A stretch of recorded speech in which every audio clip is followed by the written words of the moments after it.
नमस्कार, मैं हूं धर्मेंद्र। आप देख रहे हैं ऑनलाइन न्यूज इंडिया। बिहार चुनाव के परिणाम जो है वो आज आ रहे हैं और आप तक लाइव नतीजे पहुंचाने की कोशिश कर रहे हैं। बिहार में लोग कह रहे हैं कि ईवीएम मैया की जय हो। बिहार में बड़ा खेल हो रहा है, बड़ा खेल हो रहा है। इस वक्त की ताजा तस्वीर आप देख रहे हैं। अगर इतनी सक्षम है तो फिर लोग कह रहे हैं कि क्या वाकई जिस तरह की बात लोग कह रहे थे कि ईवीएम को लेकर के घपला हो सकता है।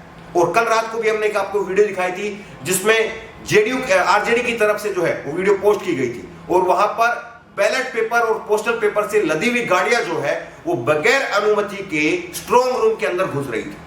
तो क्या ईवीएम के जो है वो खेल हो गया है बिहार के अंदर, और ईवीएम की वजह से ही जो है वो बीजेपी और नीतीश कुमार की जो है वो फिर से वापसी हो रही है? ये लोग सवाल पूछ रहे हैं। लेकिन एक सवाल ये भी वाजिब है कि कैसे जो है ये परिणाम आ सकते हैं, कैसे ये परिणाम आ सकते हैं। हमने आपको तमाम रिपोर्ट दिखाई है। हमने रात के अंदर, हमने दिन के अंदर गांव के लोगों से लगातार बात की, जो लोग वोट डालने जा रहे थे उनसे बात की, जो लोग वोट डालने के बाद में आ रहे थे उनसे बात की, महिलाओं से बात की। हर उस व्यक्ति तक हमने पहुंचने की कोशिश की जिसके मन से हम बात निकलवा करके आप तक पहुंचा सकते थे।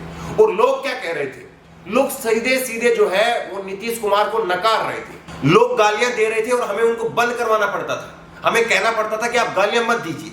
बिहार के अंदर जमीनी हालात ये थे और उस सब के बावजूद अगर बीजेपी, अगर नीतीश कुमार की यहां पर वापसी होती है तो फिर जो है ये वाकई चौंकाने वाला होगा और फिर वाकई जो है इस पर सवाल खड़े होंगे। ये आंकड़े आप देखिए कि 130 सीट पर जो है वो एनडीए अब आगे चल रही है और 101 सीट पर आरजेडी है। 243 सीटों का जो है ये रुझान है। तो वाकई जो है इसमें सोचना होगा कि क्या ईवीएम पर लोगों का भरोसा अब नहीं रहेगा।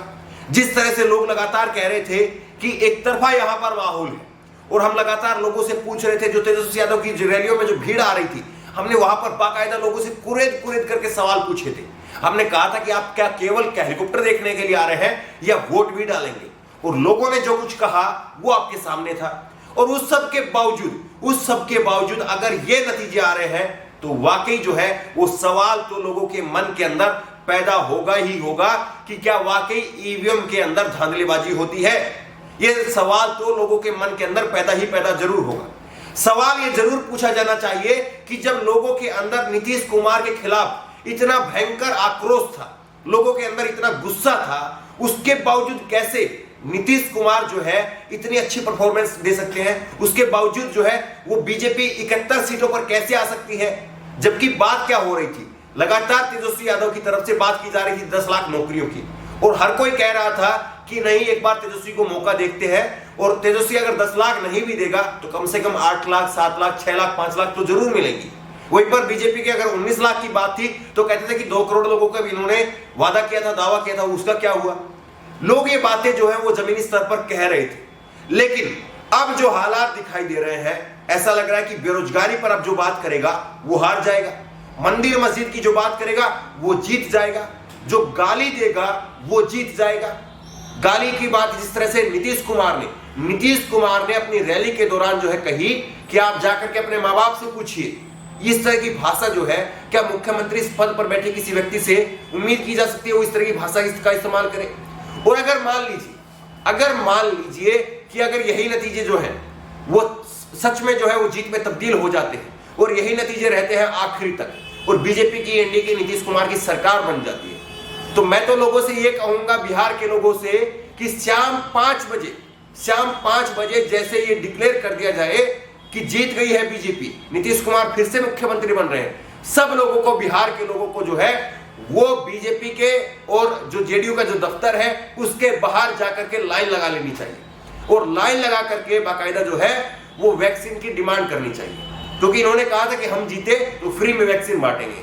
अब कोरोना की वैक्सीन जो है वो सब लोगों को कहना चाहिए कि फ्री में हमको दीजिए। लेकिन आपको ये याद रखना चाहिए कि अभी ये शुरुआती रुझान है, गांवों की तरफ की बैलेट जो है वो खुलनी बाकी है और जैसे ही वो बैलेट खुलेंगी तो यकीनी तौर पर ये नतीजे जो है वो बदलेंगे। हमारे एग्जिट पोल में, हमारे ओपिनियन पोल में हमने तमाम लोगों से बात की है और उसके बाद में हमने आपको आंकड़े दिखाए थे और हमें यकीन है कि अगर निष्पक्ष तरीके से चुनाव हुए हैं तो वही आंकड़े जो है वो आखिरी में फिर से साबित होंगे और तेजस्वी यादव की सरकार बनेगी। लेकिन अगर बीजेपी की फिर से सरकार बन रही है, नीतीश कुमार की फिर से सरकार बन रही है, तो ये सोचना होगा कि क्या वाकई जो है जिस तरह से लोग कह रहे हैं अब कि ईवीएम को लेकर के बड़ा खेल हो गया है, ईवीएम मैया की जय हो, ये बीजेपी की तरफ से कहा जा रहा है, तो फिर जो है वो सोचना होगा, क्योंकि लोग जमीनी स्तर पर पूरी तरह से नाराज थे नीतीश कुमार से। और लोग ये कह रहे थे, जो अगर मोदी जी से बीजेपी से खुश भी थे, तो वो ये कह रहे थे कि ये जो है वो क्षेत्र का चुनाव है, राज्य का चुनाव है, यहां पर हमें मुख्यमंत्री चुनना है, यहां पर प्रधानमंत्री का चुनाव नहीं है। ये बात लोग कह रहे थे, एक नहीं सैकड़ों वीडियो ऐसी हैं जहां पर लोग ऐसे कह रहे थे। और उसके बावजूद अगर बीजेपी नीतीश कुमार यहां पर जीतते हैं तो ये वाकई बेहद चौंकाने वाला होगा। इन नतीजों को देखते हुए और शुरुआती जो रुझान आ रहे हैं, इसको देखते हुए आपकी राय क्या है? जिस तरह से कहा जा रहा है ईवीएम को लेकर के, क्या आपको लगता है कि वाकई ईवीएम के जरिए जो है वो बड़ा खेल हो रहा है, या आपको लगता है कि नहीं, जैसे ही गांवों की तरफ की वोटिंग होनी शुरू होगी, बैलेट पेपर खुलेंगे, आपको जो नतीजे हैं वो पलट जाएंगे और तेजस्वी यादव की सरकार बनेगी? आपकी राय क्या है? नीचे कमेंट बॉक्स के जरिए अपनी राय जरूर दें। और इसी तरह की तमाम खबरों के लिए ऑनलाइन न्यूज इंडिया को सब्सक्राइब करें और पल पल की हर खबर के लिए, पल पल के अपडेट के लिए ऑनलाइन न्यूज इंडिया के लिए आज दिन भर जुड़े रहिए। धन्यवाद। इस खबर को अभी लाइक करें, शेयर करें, अभी चैनल को सब्सक्राइब करें और घंटी जरूर दबाएं।